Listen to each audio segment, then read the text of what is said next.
Yesu apewe sifa mtazamaji. Nikukaribishe tena katika channel yetu ya YouTube Chumba cha Siri. Tunamshukuru Mungu kwa ajili ya siku ya leo. Ametupa tena kibali kuwepo ndani ya Chumba cha Siri.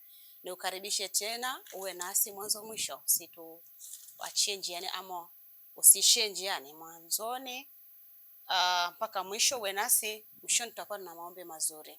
Tumkaribishe Roho Mtakatifu akawe kiongozi wetu katika kipindi hiki. Tuombe. Baba, katika jina la Yesu tunakushukuru Mungu wetu. Asante kwa upendo wako, asante kwa uaminifu wako. Asante kwa ajili ya siku ya leo, ni siku njema kwetu, ni siku yenye baraka. Ninakushukuru kwa ajili ya kutupa tena nafasi nyingine kuwepo ndani ya Chumba cha Siri. Tupo tayari Mungu, tutumie sawa sawa na jinsi ulivyokusudia siku ya leo. Roho Mtakatifu kama mwalimu wetu, kama kiongozi wetu mahali hapa. Asante Bwana Yesu kwa ajili ya mtazamaji.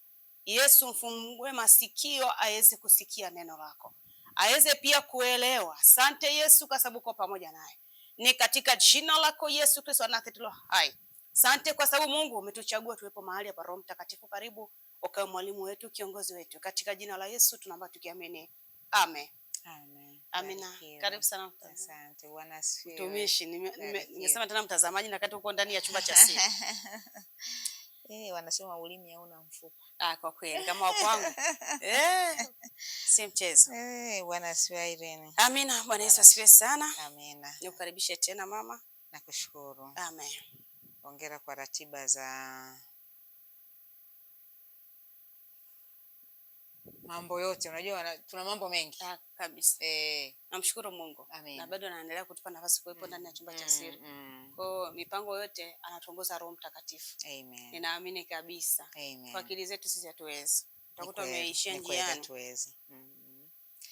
Tunamshukuru Mungu kwa ajili ya siku ya leo ambayo ametupa Bwana. Ni nzuri, ni ya baraka, ni ya furaha, ni ya amani. Mimi hili nikiamka nikajikuta nina uwezo wa kushusha mguu kitandani. Namshukuru Mungu. Yani wanasema ya kila kitu kitawezekana. Amen. Niwe hata 100, lakini nasema ili mradi niko na afya njema. Amen. Ndio kitu kikubwa kwenye maisha yetu.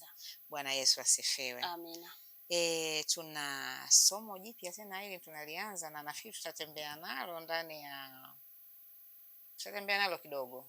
Kuna kitu hapa tunataka tukione. Amina. Mungu atusaidie na tukielewe. Naamini tutavuka kwa sababu neno la Mungu halijawahi kudondoka bure.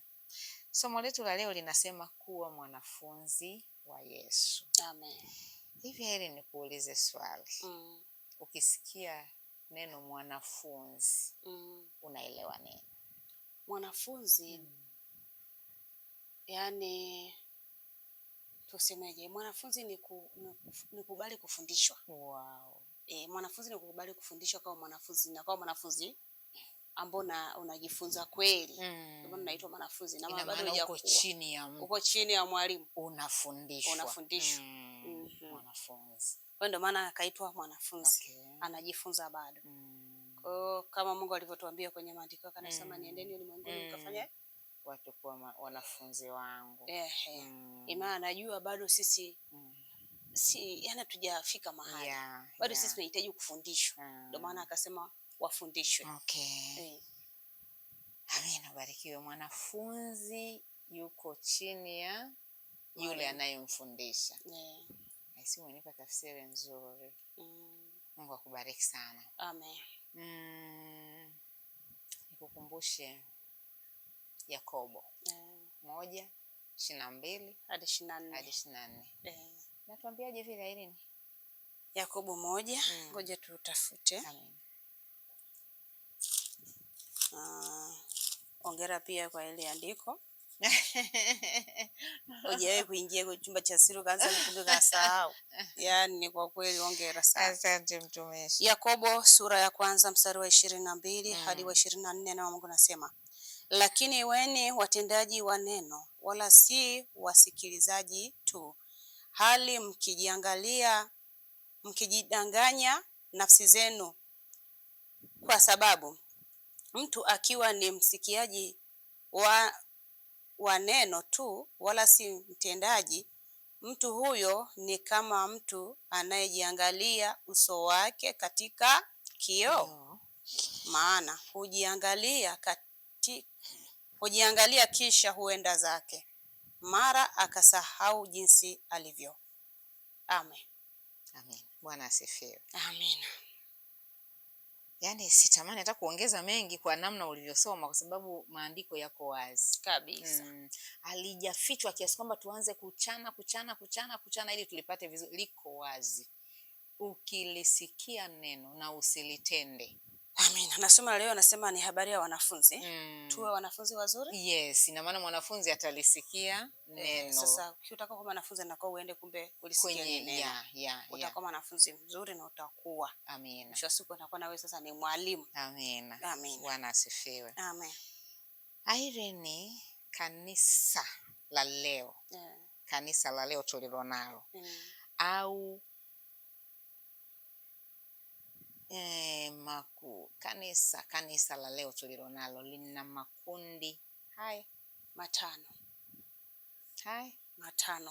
Haya, si mchezo.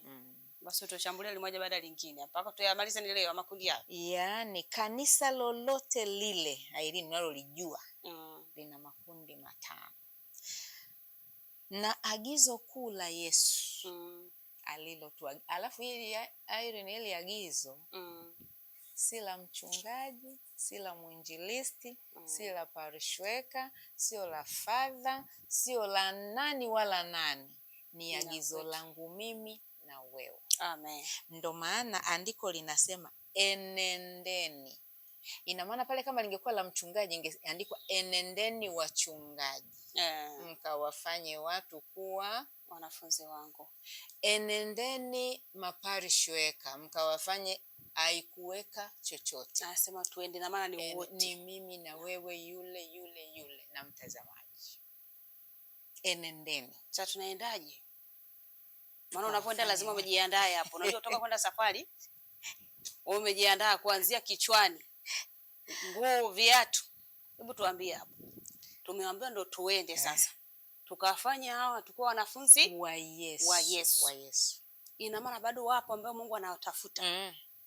Sasa ili amekutuma wewe, amenituma mimi. Inawezekana kwanza sisi ambao tumetumwa hatujaenda. Unaona? Bado tunamshukuru Mungu sisi tumeenda kupitia chumba cha siri. Amina, hongera. Angalau tumeanza kwenda kuwafanya hao watu. Haleluya. Haleluya sana. Andiko hili linatoka Mathayo 28 mstari wa 19. Mathayo 28 mstari wa 19. Hebu soma Irene.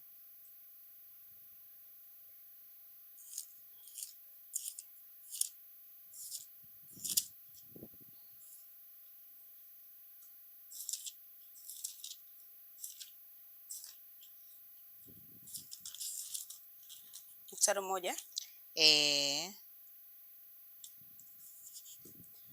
Na Mungu anasema hivi, Mathayo 28 mstari wa 19. Basi enendeni mkawafanye mataifa yote kuwa wanafunzi, mkiwabatiza kwa jina la Baba na la Mwana na la Roho Mtakatifu. Amen. Amen. Bwana asifiwe. Bwana asifiwe sana. Amen. Kama nilivyotangulia kusema Irene, agizo kuu la Yesu ni twende tuwafanye watu au mataifa wafanyike kuwa wanafunzi wa Yesu. Ndio agizo kuu. Ili wafanye, yani tusemeje? Wao ili tuanze kuwatafuta kwanza wewe au mimi. Anatakuwa ni weje ili naenda kumtafuta yule awe mwanafunzi wa Yesu. Yani jinsi. Ina maana mimi tayari niko ndani ya Yesu au ni mimi nimekuwa ni mwanafunzi wa Yesu tayari. Sasa nikatafuta na wenzangu. Na nitakuwa mimi niwe mfano wa namna gani ili kutafuta wale ili waje kwa Yesu.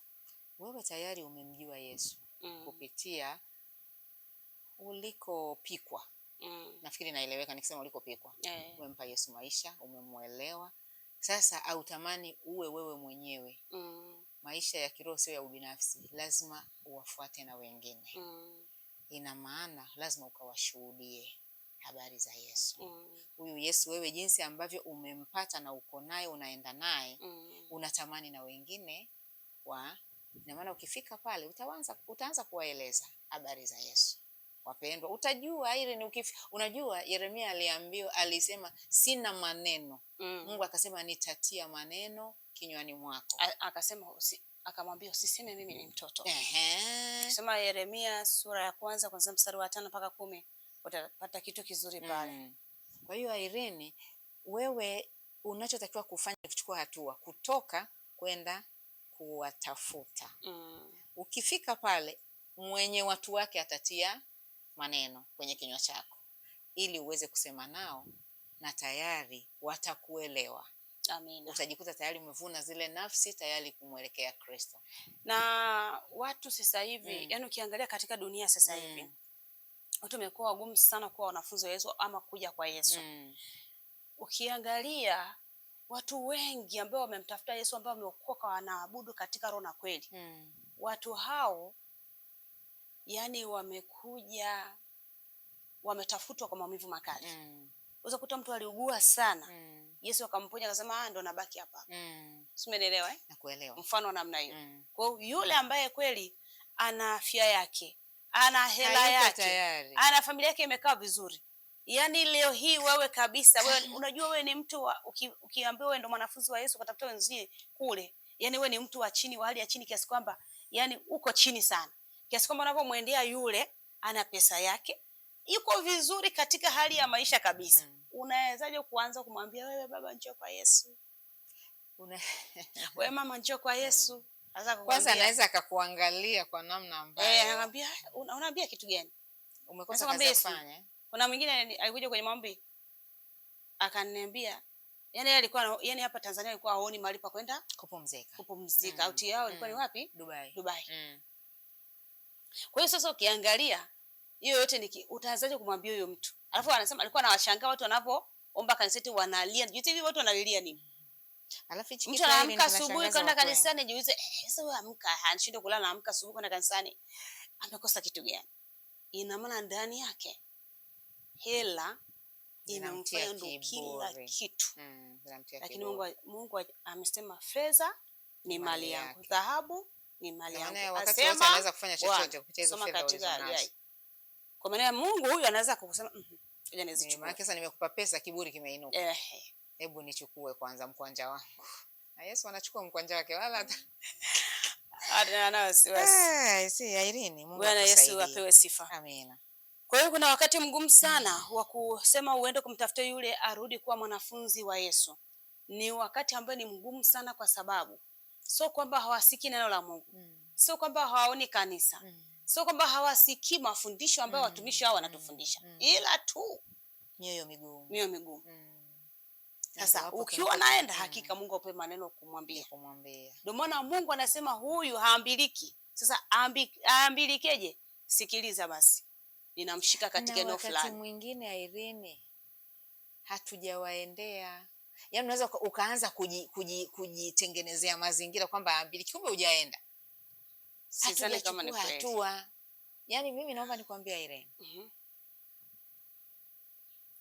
Ili agizo kula, yani katika maisha ya Mkristo yeyote au mtu awaye yeyote, ili ndo neno kuu ambalo limeachiliwa kwa ajili ya kuhakikisha ulimwengu huu unakaa katika laini moja, kwa sababu lazima kila mtu awe mwanafunzi wa Yesu kabisa. Sasa ni jukumu langu, ndio maana kama unakumbuka kauli ya mwanzo, ndio maana nimesema hapa alikusemwa enendeni wachungaji, enendeni wainjilisti, enendeni viongozi wa sharika na mtaa, yani ni enendeni. Na maana hii enendeni, sasa Irene, tuseme tuko watu 500 hapa, kila mmoja kaondoka kwenda kufanya watu kuwa wanafunzi wa Yesu, tutarudi wangapi? Na kila mmoja akafanikiwa kupata mmoja, wawili, tutarudi wangapi? Kwa sababu huyu anavyomtafuta, anapokuwa kubali kwa mwanafunzi wa Yesu, na yeye atamtafuta mwenzake kumvuta kwa mwanafunzi. Tutarudi wangapi Irene?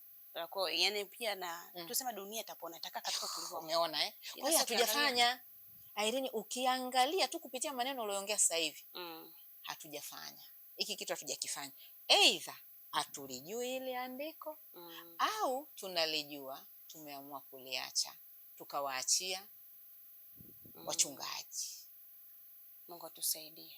Tulijue afu tulifanyie kazi. Tuenende tukatafuta wanafunzi wa Yesu, wawe wanafunzi wa Yesu. Amina. Ili tulijue neno, lakini unapoenda kumtafuta wewe mwanafunzi wa Yesu, hakikisha ndani yako pia umejaa neno. Kwa sababu kuna maswali atakuuliza. Yesu ni nani? Anaweza kukuuliza. Sababu watu hawajui Yesu. Yaani hapa huko mjini tunasikia vyombo vya habari, tunasikia simu, kuna wale hawana cha simu, hawana cha TV, wakipata neema labda tu hivi redio vidogo vidogo wako mbali. Kwa hiyo unaweza kukuta pia huo muda mpaka upate basi kusikiliza habari ya mtumishi, yani unajua ni ngumu sana. Kwa hiyo mpaka unavoenda, yani unajua jamani, tukienda vijijini kuna vijiji ambao hayupo Yesu, yani Yesu hajawekwa. Na ndo nataka nikwambie kitu. Yesu atachelewa sana kurudi. Anataka akirudi ahukumu kwa haki.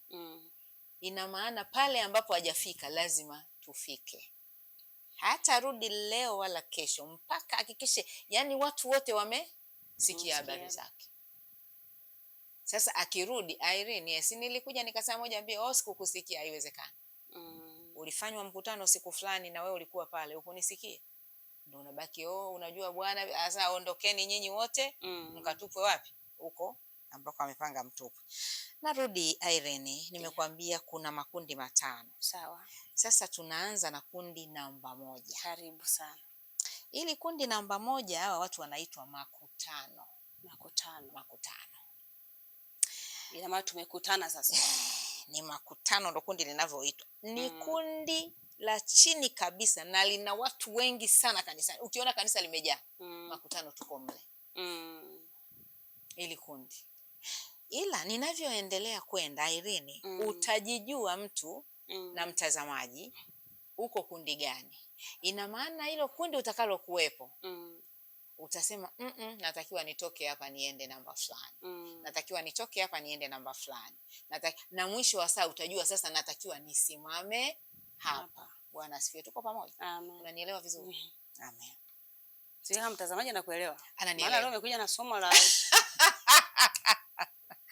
ananielewa, ndio maana natembea kama bibi harusi. Amen.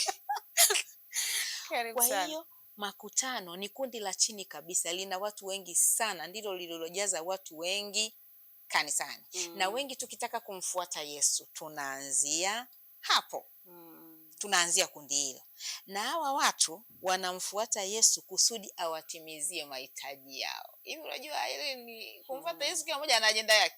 Sasa hawa kuna mtu amtaki Yesu ila anamtaka ampe vile vya. Yaani haina tofauti wewe umekuja kwangu. Kwangu mimi Irene. Kunitaki mimi. Ile unataka tu kile chakula changu ama ile sufuria yangu au ile nguo nikupe. Ila mimi unitaki. Ndo tafadhali ya hiyo neno ambayo wanamfuata Yesu awape mikate. Jana yake si waliona alitengeneza mikate kwa ajili ya nini, kwa ajili ya kitu gani, kwa ajili wanasema kumbe yule ana. Kwa hiyo yani wao wana vya kwao, ndo wanamfuata Yesu ili afanye nini. Kwa hiyo Irene, makutano ni wengi kanisani, ndo tumejaza kanisa kibao. Na labda naweza kuongea neno. Hili neno Irene sijui niliongeaje, lakini nafikiri na mahubiri yamechangia hawa watu wengi kuja, kwa sababu kila mmoja anavyohubiri anavuta kwa namna yake. Njoo huku kuna kile, njoo huku kuna kile, njoo huku kuna kile. Yaani umwambii aje ampate Yesu, amuone Yesu, amuishi Yesu. Unamwambia kuna hiki kuna kile. Kwa hiyo mwisho wa saa umekuta wamejaa kanisani, baada ya hapo hawakutani na chochote kile ambacho wanalikana kwamba Jumapili utakuwa kuna bonge la keki. Umeona? Utakula keki ya madhabahu. Utakula keki ya madhabahu alafu huna maandiko. Mungu amesema wapi tule hiyo keki. Na maana ya keki ni kitu gani? Keki ni chakula cha Bwana, ndio, labda ni chakula cha Bwana maanisha kwamba utamaanisha kwa staili hiyo. Lakini wamesimamia andiko lipi? Kwa hiyo Mungu atusaidie. Irene, hawa watu ile njoo kwangu kuna hiki, kwangu kuna hiki, kwangu kuna hiki, atakuwepo, lakini mwisho wa saa kuna kitu anakitafuta akioni, ataamua kuondoka. Kwa hiyo makanisa nayo yamekuwa chanzo cha kufanya watu yani kubaki kuwa makutano. Yani kweli, yani kwa kifupi hapo tusema watu wanakimbilia muujiza. Ndio hicho. Ndio maana yake hapo. Kwa hiyo huyu mtu aliyeko kundi namba 1. Yani ni muujiza. Aendelee kusikiliza ili ajijue anatakiwa abaki hapa au anatakiwa aondoke. Irene, kanisa kama limejaza watu wa namna hii ni hatari kubwa, kwa sababu watu wa Irene hawakui kiroho, wako vile vile Jumapili mpaka Jumapili wako, umkuti kwenye kipindi cha ratiba yoyote, umkuti kwenye eneo la ratiba yoyote. Ni watu wasiokuwa kiroho. Unaweza kumwambia katika wiki umetembea na neno gani? Wanafukuzana na miujiza. Hana hata hilo neno unalolisema. Hawa makutano. Hebu nisomee Yohana 6:2. Yohana 6:2. Hawa watu wa Irene maisha yao ni kutangatanga. Maisha yao ni kufanyaje? Kutangatanga. Leo yuko huku, kesho yuko kule. Mtumishi wake akasema njoo huku kuna magari, kaenda. Njoo huku kuna ubwabwa, kaenda. Kuna mwingine anasema kuna maziwa. Kila kifungulia maji bomba linatoa maziwa, kaenda. Sasa anaponea wapi? Hebu soma hiyo Yohana mtumishi 6:2. Yohana mtakatifu sura ya 6 mstari wa 2. Tasoma kwa msaada wa Yesu. Amen.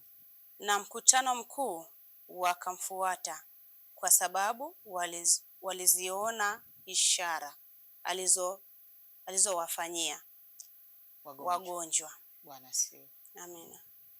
Umelisikia? Umelielewa? Walimfuata kwa sababu gani? Muujiza.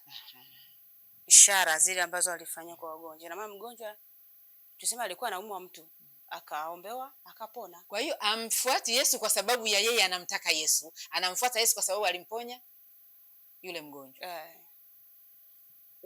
Unapata maana? Napata maana, naelewa vizuri. Bwana asifiwe. Amina. Hebu soma Mathayo 8. Mathayo 8. Mstari wa ngapi? 18. Anzia 18. Na Mungu nasema. Naye Yesu alipowaona. Naye Yesu alipoona makutano mengi wakimzunguka, aliamuru kuvuka kwenda ng'ambo. Endelea. Mwandishi mmoja akamwendea akamwambia, Mwalimu, nitakufuata kokote uendako. Endelea. Yesu akamwambia, mbweha wanapango na ndege wa angani wana viota, lakini mwana wa Adamu hana pa kulala kichwa chake. Amina. Endelea. Mpaka mstari wa ngapi? Endelea, nitakwambia basi. Pole. Amina.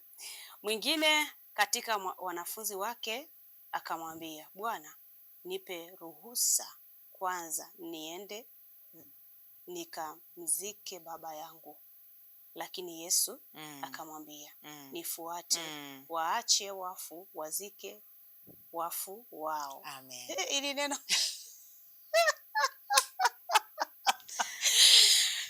kwa nisamee, kuna juzi uliniongelesha lugha fulani hivi zimenikumbusha mbali. Amina. Bwana asifiwe. Amen. Umewaona hawa makutano? Naye Yesu alipoona makutano wengi wakizunguka. Lakini hapa acha wafu wazike wafu wao, ina maana si katika hali ya kimwili, ni katika hali ya kiroho sana. Kwa sababu Mungu anachomaanisha au Yesu alikuwa anamaanisha kumjibu huyo, yani vitu vya dunia visikukwamisha kumfuata Yesu au kutafuta neno la Mungu.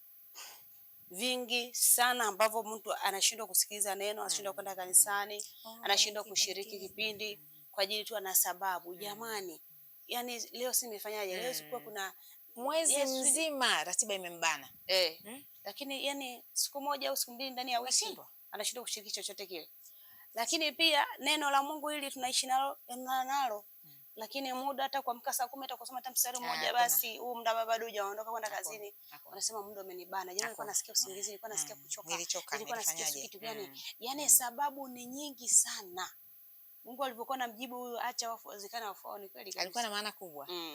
Na tukichambua, tukitafsiri, tukiona, yani tuone kwamba kuna vitu ambavyo hebu viache, nyooka nenda kwa huyu Bwana. Sasa hili ni ile kundi. Haya maandiko umeyaelewa vizuri. Hawa makutano hawa ni mashine. Kama unakasema na watu 500, inawezekana wao wako 400.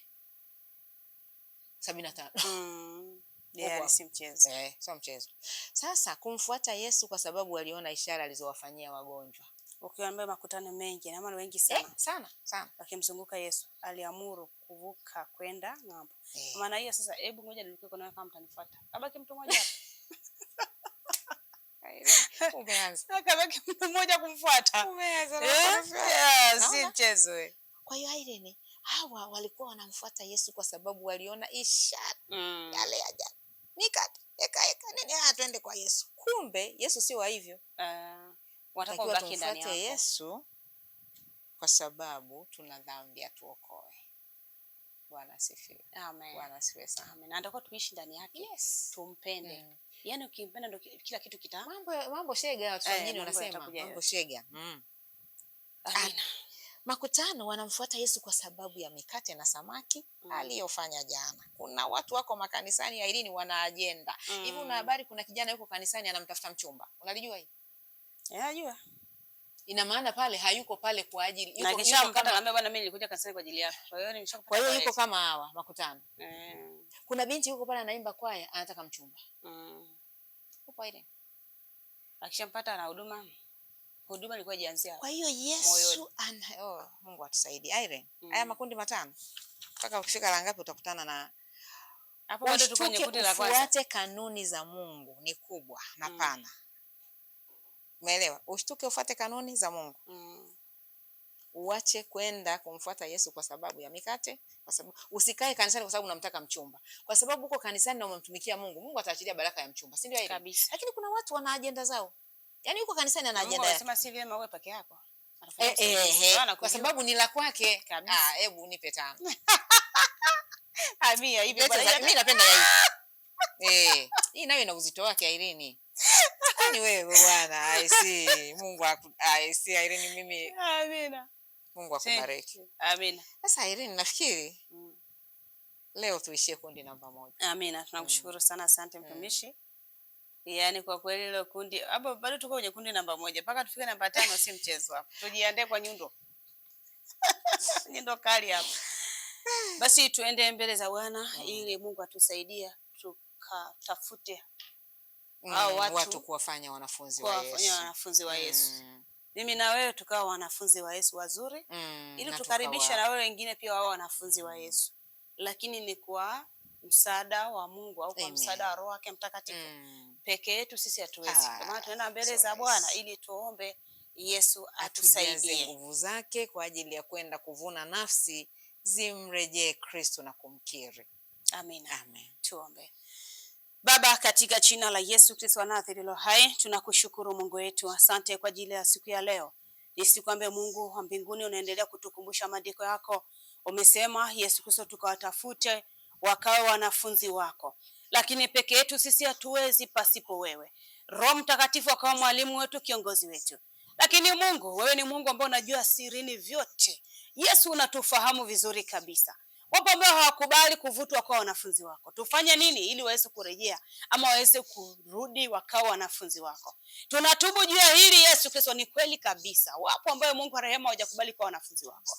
Wapo ambao wanajiona wenyewe ni watu wa juu sana tu, Bwana hawezi kushuka. Mungu turehemu. Kumbe Yesu Kristo, pasipo wewe hatuwezi kitu chochote katika dunia hii ya leo.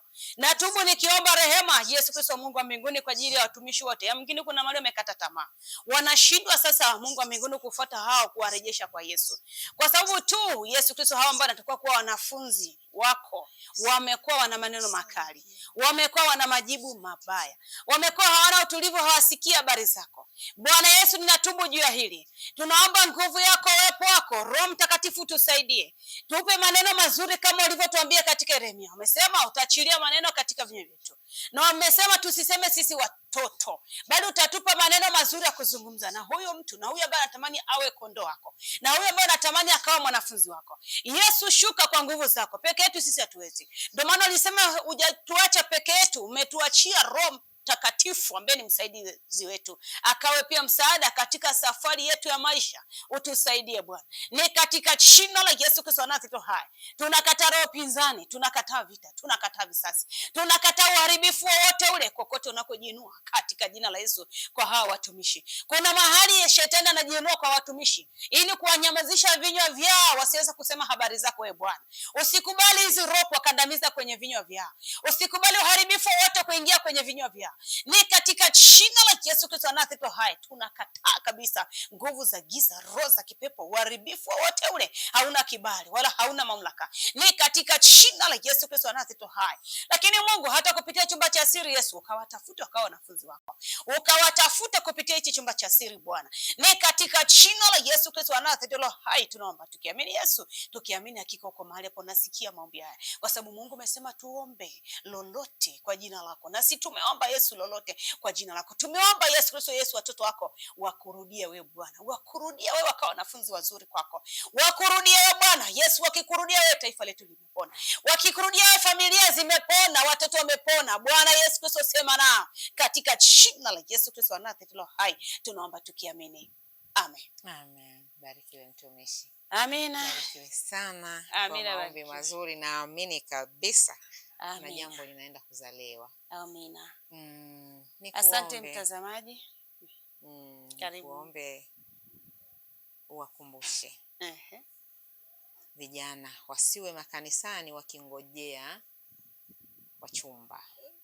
Wawe kanisani wakimtafuta Yesu. Hayuna tofauti na yule ambaye yuko kanisani kwa sababu anataka gari.